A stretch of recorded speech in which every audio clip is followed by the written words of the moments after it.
Let me ask you a simple question. If a prospective client asks you today, what exactly do I get when I become your client? And would your answer be clear? Or you're going to say something like, well, it depends, which is often the answer, I guess.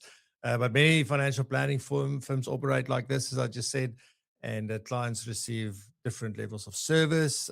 Meetings happen when something comes up, or maybe advisors prepare something from scratch every single time. And often the value of advice is clear to us, but not so much to the client. So that's something that I think is really a miss. And today we're going to talk about a simple way that we can fix that, not by changing how you charge, not by changing who you serve, but by structuring your advice that you already give, so that your services are clear, so that your team knows exactly what to deliver, and your clients understand the value that they are going to receive from you. So by the end of this episode, my goal is to help you be able to draw a very simple framework on a page that has 3 client avatars, 3 core services, and 3 service tiers. And that one page can completely change how your advice business is structured. So let's get into today's show. Welcome to Propulsion, the weekly show for financial planners and advisors who want to build better, more successful businesses. I'm your host, Francois du Toit, and every week we dive into the practical strategies that matter, from growing your client base and improving your services to developing yourself and your team. Whether you're running your own practice or you're part of a larger firm, you are guaranteed to find actionable insights to help your business thrive. So with that, welcome, and let's get into today's episode.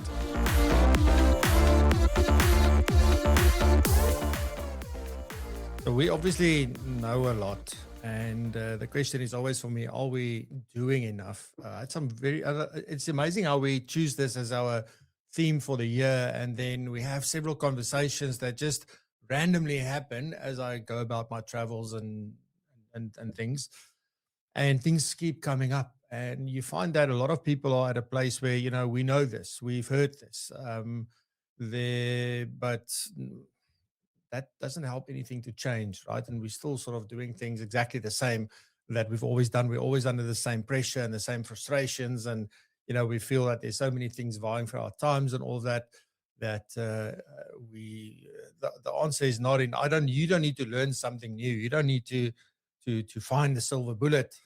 I guess the silver bullet is, let's start doing the things that we know.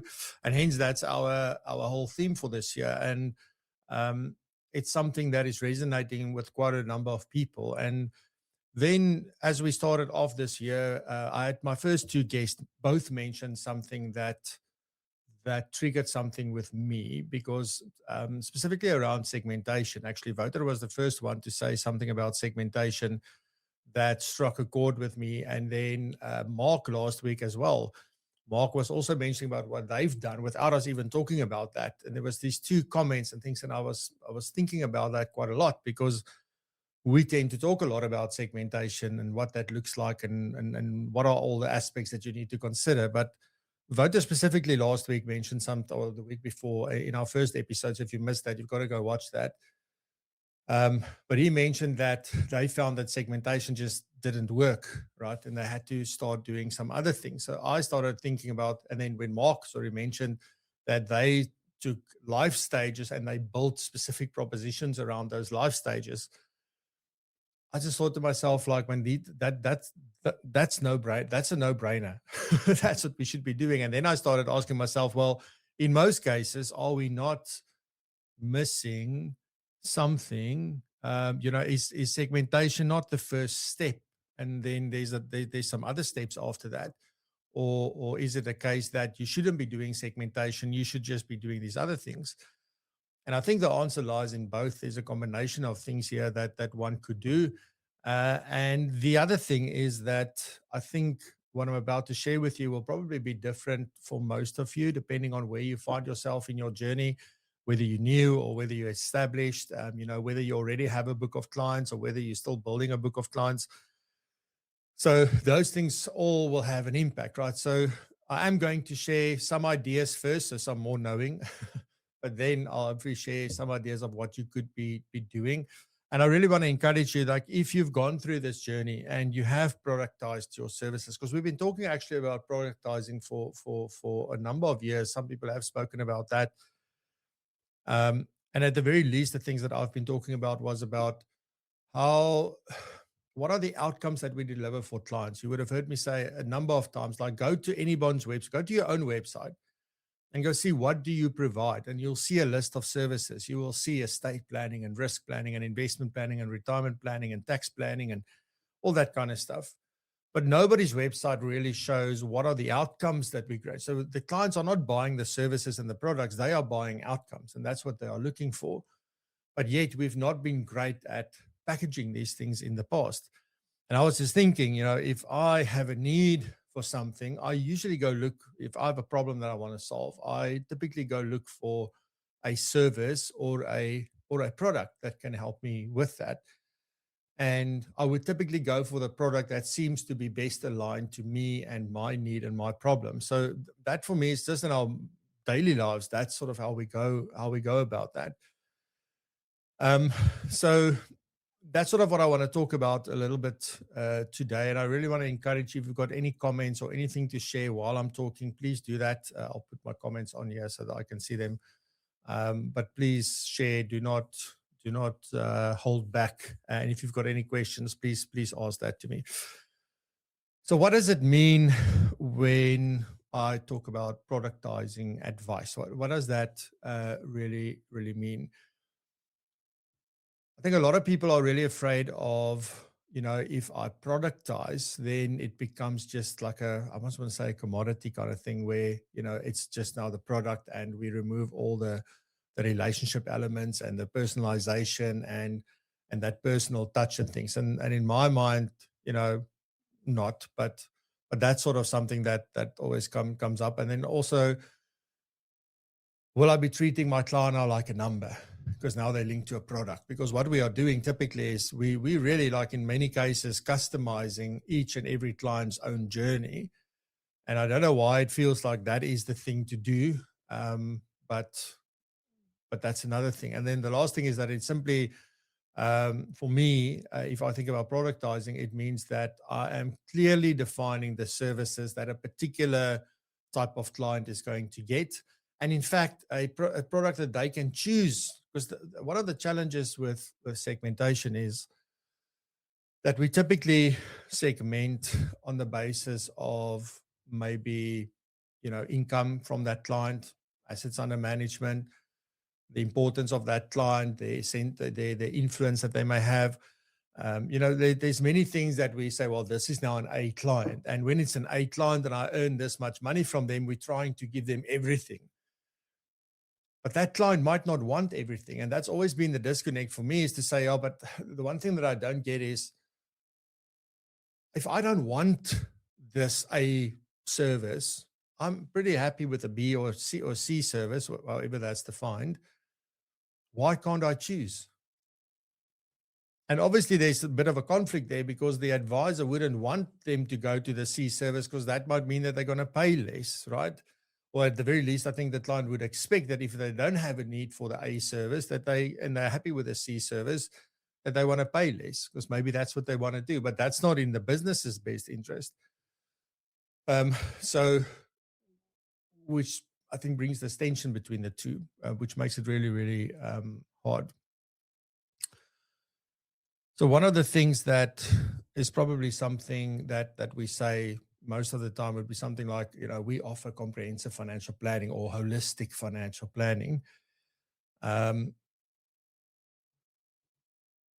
So instead of saying that, I think what we could do is to go and define, but let's just say that is the comprehensive financial planning. In our minds, that's what we do. We need to go and define what is the outcome of that, what is the process that we're going to follow for that, and also what are the deliverables for that, and then the service level. So we've got to think about those. And for me, again, for me a lot, it's just another way of saying the way I think about this is that these four things are really, really important. So some of the examples that you could maybe think about is, how often would you meet?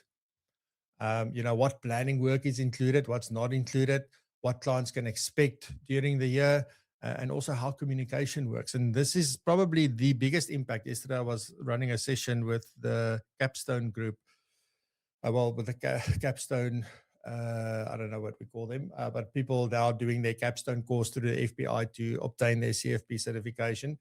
And we were talking about implementation and reviews. And a big part of that was to say, communication is the key, like how often you communicate and whether you communicate, whether there is something to communicate or not. The trust that it builds, all of that is so important. So communication has to be part of your product. And if you think about, you do this, right? So just to go back quickly, so you define the outcome, the process, the deliverables, and the service level. And you can tell them how often we'll meet, for example, what planning work is included, what clients can expect during the year, or how communication will work. Then there are certain benefits that comes with that for clients. So first of all, they understand exactly what they are receiving. For you as the planner, it means that you know exactly what the service delivery will be, and that it makes it consistent. And then for your team, it also means that everyone knows what must happen and when it must happen and who's responsible and all of that. Right. So before I go through a few steps that I think one can follow, let me just quickly have a look. Okay, so I don't see any excuse me. Don't see any specific comments. So awesome. Righty. So step one is start with simple segmentation. For as long as I can remember, segmentation was really built around, maybe occupation, all the hard facts like occupation, income, assets, those kinds of things, even geographical area and things like that, and, even gender and all of that. So those are all the hard sort of facts and things that you can easily tick off the box. But then there's more that we need to know and understand about a client if we want to segment this. But the one thing I definitely think we should do is not to make it complex. You can make it very complex if you wanted to.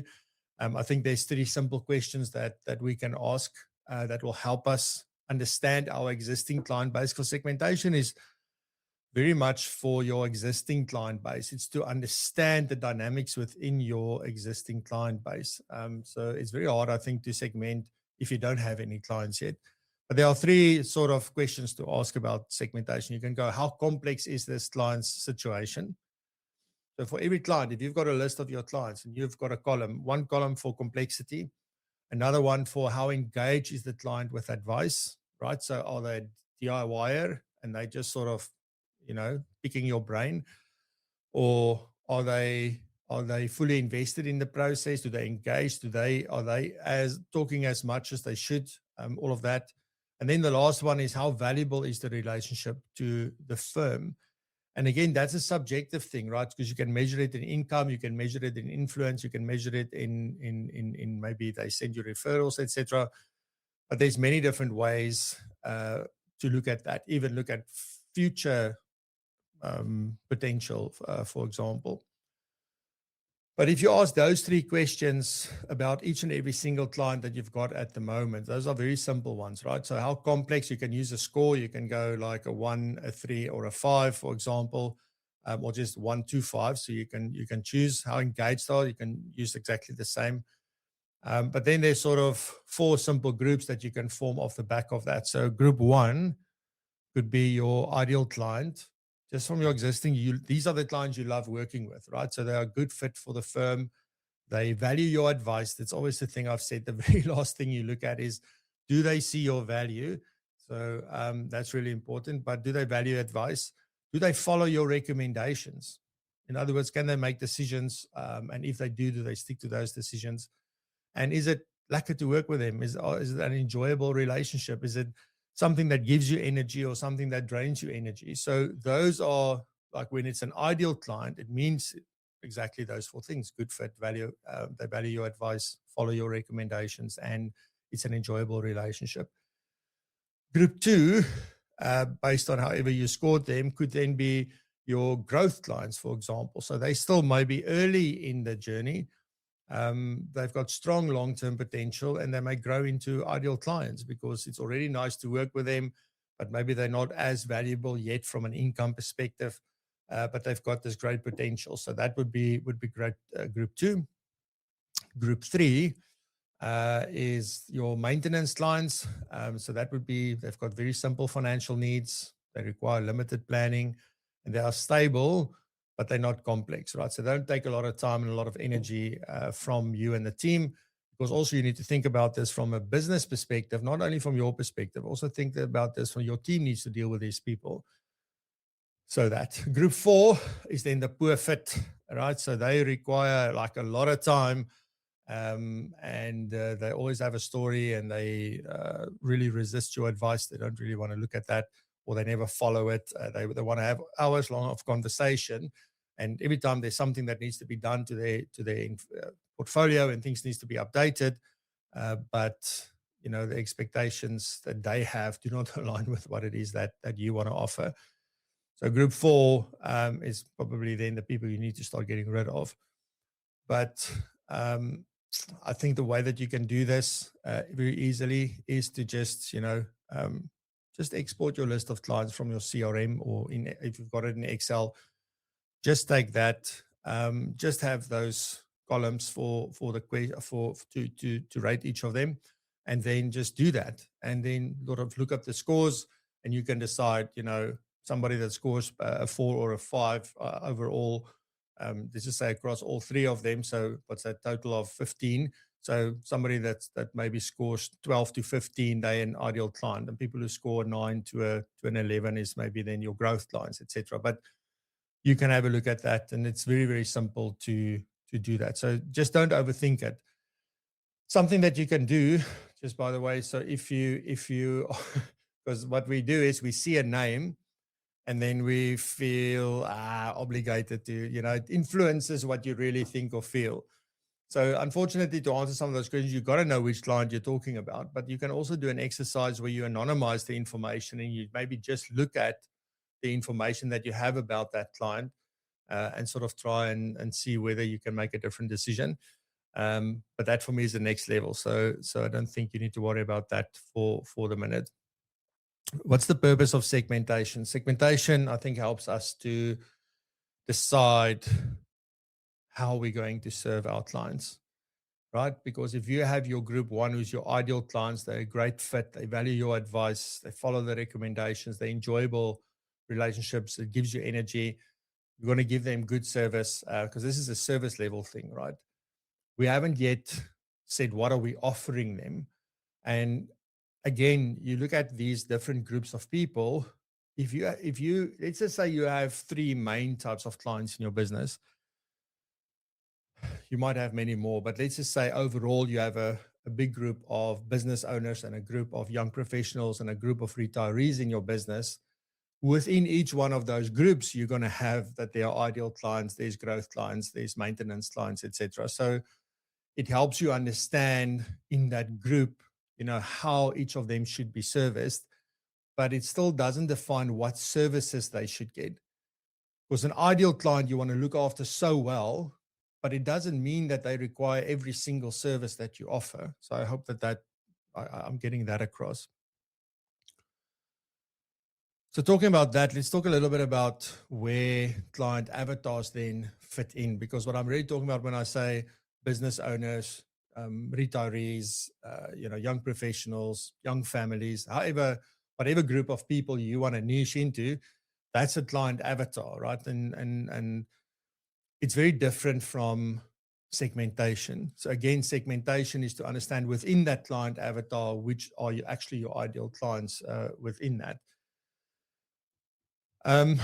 So if segmentation talks about how should we serve our existing clients, the avatars is more about who do we want more of, right? But also understanding that once I know exactly who it is that I love to work with, that I am very clear then around what their problems are. I know that group of people tend to have similar challenges, similar ideas, and the more I understand it, the more efficient I can become at giving advice and serving those clients.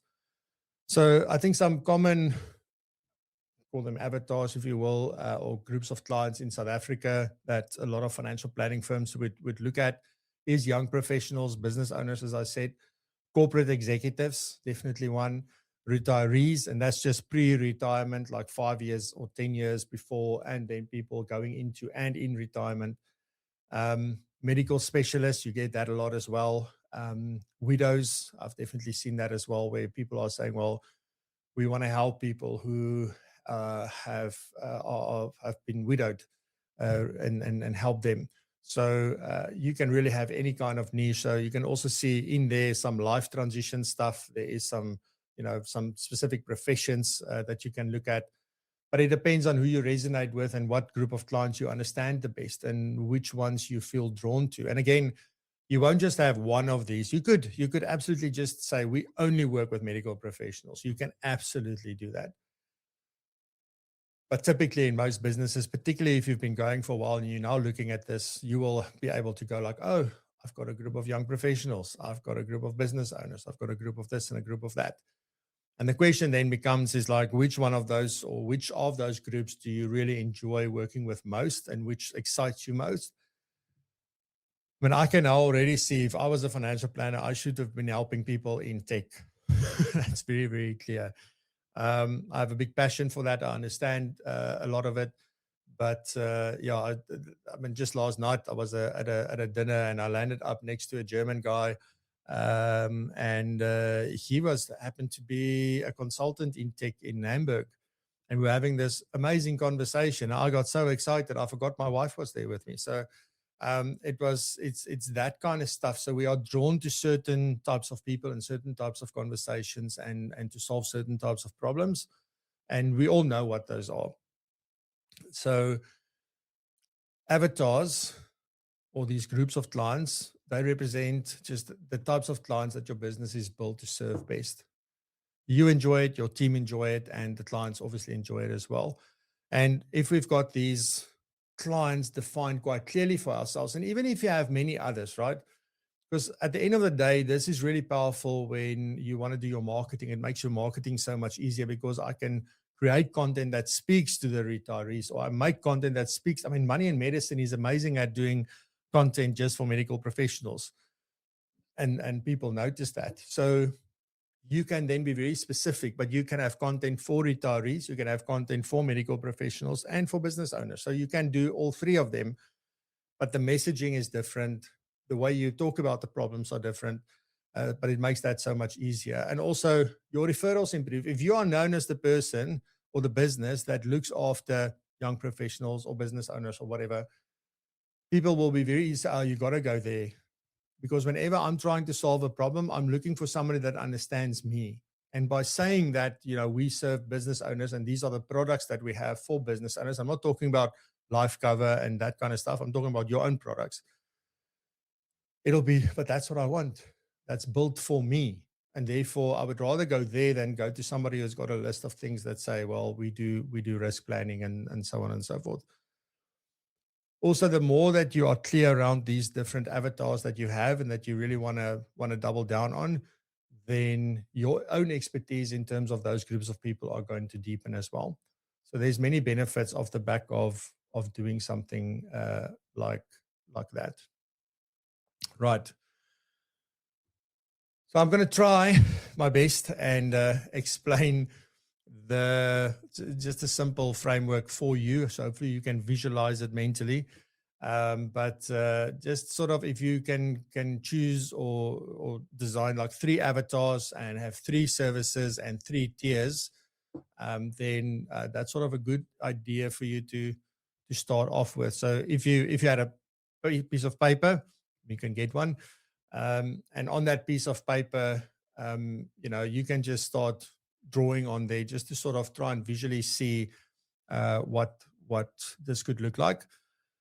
Right at the top, you can have like 3 circles, and each one of the circle would be 3 client avatars that you already have in your business, or if there's a type of client that you would want to work with. So we often find where people, we've got a business, but I would love to do more with business owners, for example. So they're not yet working with business owners, but they would like to. So you can also put something like that in there. So that would be the first thing. Underneath each one of the circles, or underneath the circles, you'll draw 3 boxes. And then below that, we're going to have 3 lines for each one of those. So let me sort of try and talk you through this.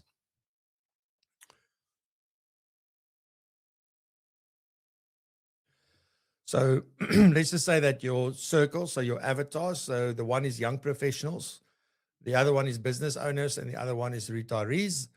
Then you know that these are the clients that you want to serve best, right? That I think in most cases, you at least have a variety, because that's been one of the biggest challenges where people say, oh, niche, but then I'm alienating so many other clients. No, you're not. But in this case, you have 3, so you don't have to worry. And I think if you've got 3 different ones, it shows your breadth of experience and service and all of that. But it's not overwhelming where you have 5 or 10 of these. So that's really important. And then it helps eliminate the confusion, right? So that's the first step. The second step for you is to define 3 core services. So the services should represent the advice outcomes that you deliver. And this is sometimes the hard part is like, what are the outcomes that you are delivering? What do people get when they buy this product? What do they get when they follow the recommendations and the advice? What is the outcome? Because that is what people are looking for. And that's often an emotion or a state of being, I would say, that I'm talking about there. So you could possibly have, let's just say service 1 could be financial foundations. So this could be very basic stuff. So somebody who's getting started, for example, could just be budgeting and maybe some debt management and savings, a bit of savings and a bit of risk protection. So you can have that as part of service 1, for example. Service 2 could be wealth building, and that could maybe include something like investment strategy and tax planning and asset growth and, all that kind of stuff. So that's under wealth building. And then you have service 3, which is more maybe looking at retirement and legacy planning or estate planning. So there, your points might include something like retirement income planning and withdrawal strategies and estate planning and so on and so forth. But those services describe the financial journey that the clients will move through. And they might start with service 1 and move to service 2 and then to service 3. And you can already sort of start seeing that it's then also possible to put a price to these, because this has never been about how are you getting paid. This is not about you charging 1% of AUM or you're charging 0.5% of AUM or anything like that. If you structure services like this, and I am a particular thing, we can recommend that you need to start with service 2, for example. Then there is a price linked to that, and it's then very easy. And whether the client chooses to pay you directly or whether they want to do assets under management, it's an easy thing to do. But that's sort of then step 2. Step 3 would be to define 3 service tiers, and these represent the level of service clients receive.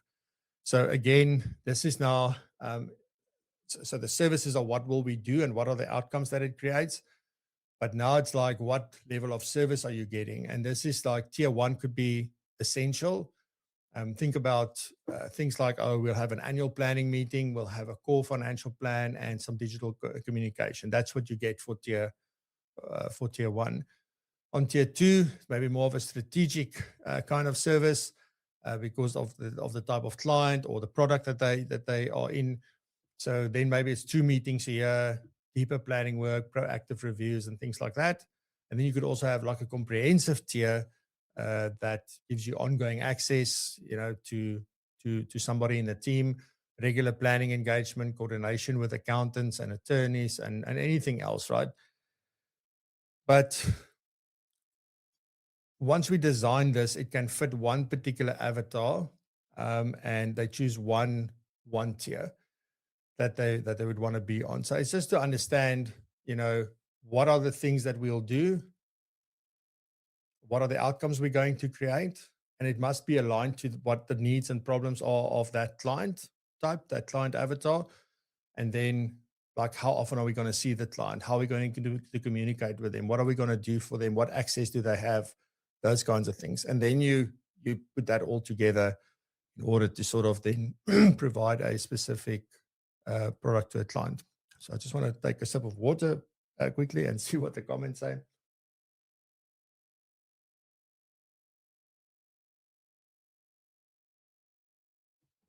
Yeah, Neil will do that. No problem. Righty. So just if you're listening to the audio, Neil was asking if we can put a blank PDF together for these instruction suggestions. Yes, we can, and we will. So no problem. So how advice changes by avatar. At the end of the day, the service tier might remain the same, but the planning focus changes, right? So if we have a business owner, they have certain needs. So we won't maybe speak to a young professional about buy and sells, for example, but obviously for a business owner, there is a discussion around what happens if something happens to one of the shareholders. So you would want to package things together that make sense for that avatar. And just to maybe give you a quick example, so I'm going to use the young professional that's in a strategic tier. Excuse me, maybe the discussion points there could be, building investment habits or managing debt, career planning, tax efficiency, all that kind of stuff. Whereas for a business owner that's in the same tier, could have discussion points about business risk planning, tax structures, succession preparation. And for retirees, it might be, retirement income and tax management and estate planning. That's more needed for them. And what makes this nice is that each of these things take a different amount of time and a different amount of effort and so on. So you can easily, again, start pricing this to be able to figure out exactly what somebody should be paying for that service. So they still get the same level of service. You will still meet with them twice a year. You will still do the plans, whatever you promised in the service. So they get that service, but the focus of those services are different. But it's also standardized because, for a young professional, this is what we do. For a business owner, that is what we do. And that really, really helps, because once we have that, then we can really use our systems to help us deliver a consistent service. Because the moment that you sort of do the same thing for everyone, I mean, the nuance would be the person's situation and their particular context. But what we do and the process we go through is not going to be different. Like a business owner is a business owner. There might be slight things that are a little bit different and things you need to consider for one that you may not need to consider for another, but the process doesn't change. The focus of the things doesn't change. So that's really why it then becomes predictable and then replicable. And then it means that we can use the system in order to drive that then as well. So the way that you would onboard a young professional and a business owner and a retiree, for example, it's all onboarding, but the information you need is different. Things you would ask for is different. And again, you can then easily standardize this, and you will know I have an onboarding for a young professional, an onboarding for a business owner, and an onboarding for a retiree, for example. Sorry, I keep on using the same three. But then I can have a checklist to make sure we've got everything, and we can have that checklist so that you can provide it to the client, or it's just for your internal use, but it will be good to have that. Also, you can have an annual review workflow that your meeting preparation templates and client communication calendar. So those four things together can really help you. And that needs to be part of the product, right? So you need to think about these things. So it's not only about packaging services, it's about how do we enable this and how do we deliver this? If you've got this, you've got a checklist, you've got your annual review workflow, you've got your meeting prep templates, and you've got your communications calendar and all of that, then you make sure that nothing falls through the crack, because a lot of this can be automated, or at least there's reminders that can pop up so that you can start the process from that point of view. Also, each and every team member knows what their role is and what they're supposed to do, and also clients receive then a consistent service. When you use systems, I think a lot of people, yes, I had an interesting thing yesterday, again, in a conversation I had with someone who said someone just point blank are refusing anything related to AI, which is fine, because it's your own choice. But I think it's because of one, we sort of have fear. Fear is always the driver for a response like that. But also, I think they think that technology and systems and processes and all of this removes the human, like it removes the person. And that is not true. It is not, absolutely not true. It frees us up to have proper engagement and proper conversations and do more research and learn more. That's what it enables. Nobody cares about the mundane stuff that just has to happen, right? It's like everybody just want to talk about what happened now, like, what's the outcome? Like that's what we want to talk about, or what's changed. So there's no need to worry that a system like this is going to replace a human relationship. It's absolutely not going to do that. In fact, I think it protects it, because there's nothing that would hurt a relationship more than being inconsistent.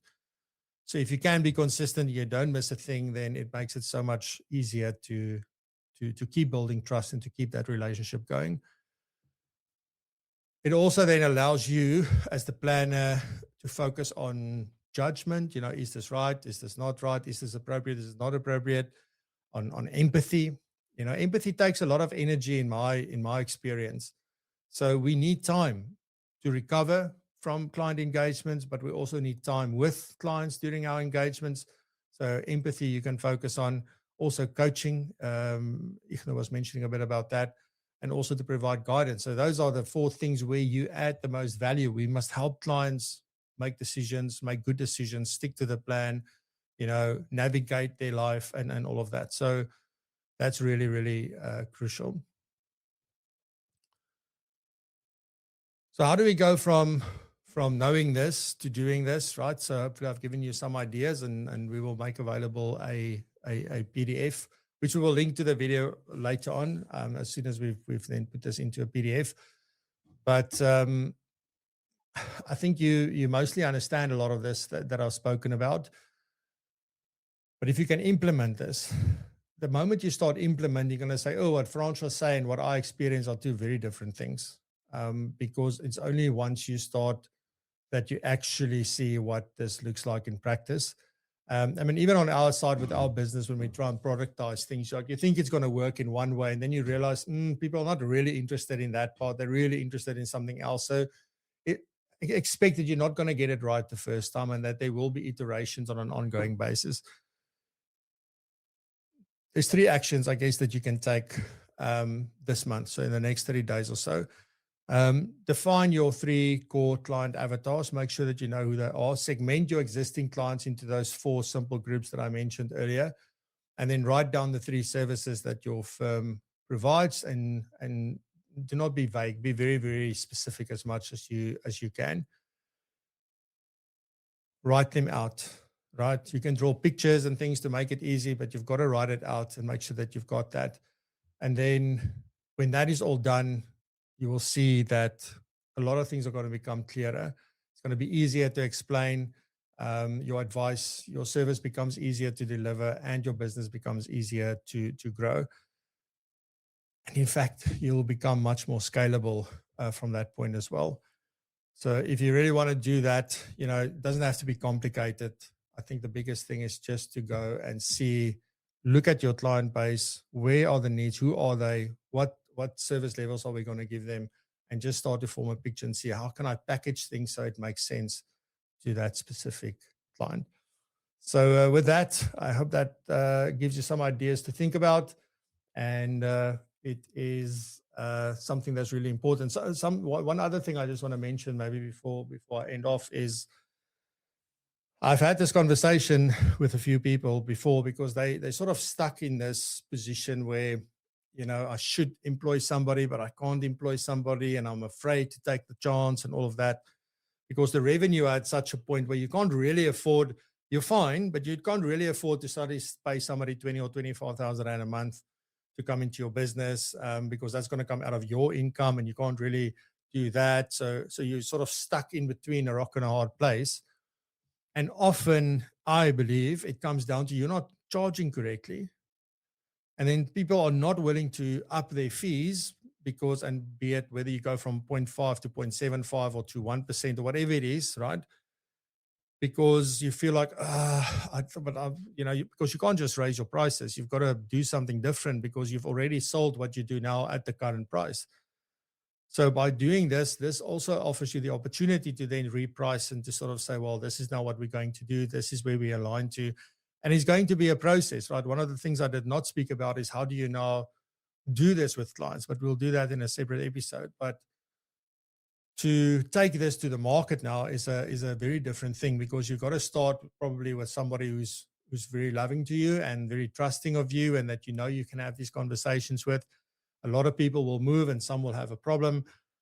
But ultimately, unless you raise your prices, you will not be able to get somebody into your business. So this is hopefully a first step in that direction as well, to help you do exactly that.